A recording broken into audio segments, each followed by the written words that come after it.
بسم اللہ الرحمن الرحیم۔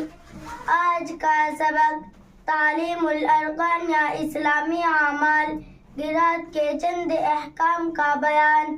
سوال نمبر 1، اگر فجر اور مغرب اور عشاء کی نماز اگلا پڑھے تو جہر کرنا یعنی آواز سے پڑھنا واجب ہے یا نہیں؟ جواب نمبر 1، واجب تو نہیں مگر آواز سے پڑھنا افضل ہے۔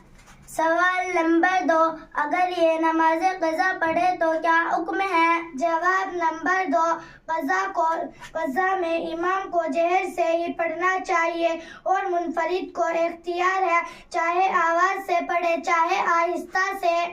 سوال نمبر 3، فرض نمازوں میں کتنی قرات مسنون ہے؟ جواب نمبر 3، حالت سفر میں تو اختیار ہے کہ سورہ فاتحہ کے بعد جو سورت چاہے پڑھ لے، البتہ اقامت یعنی گھر رہنے کی حالت میں قرات کی خاص مقدار مسنون ہے۔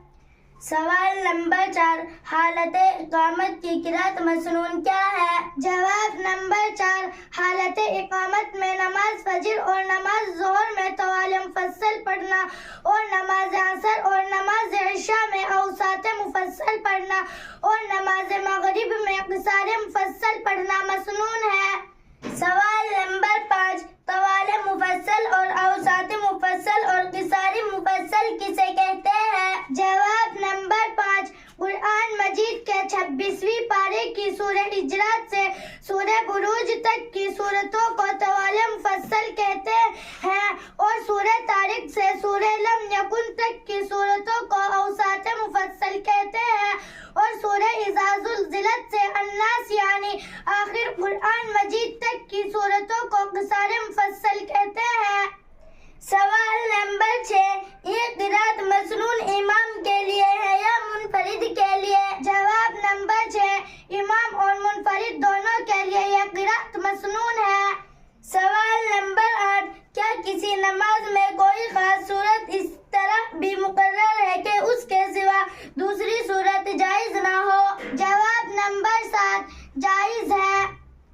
سوال نمبر 9، فجر کی سنتوں میں قرات مسنون کیا ہے؟ جواب نمبر 8، کسی نماز کے لیے کوئی صورت اس طرح مقرر نہیں، شریعت نے آسانی کے لیے ہر جگہ سے قرآن مجید پڑھنے کی اجازت دی ہے، بس اپنی طرف سے مقرر کر لینا شریعت کے خلاف ہے۔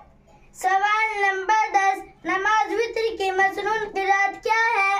جواب نمبر 9، اکثر حضور رسول کریم صلی اللہ علیہ وسلم فجر کی سنتوں کی پہلی رکعت میں قل یا ایھا الکافرون اور دوسری رکعت میں قل ھو اللہ احد پڑھتے تھے۔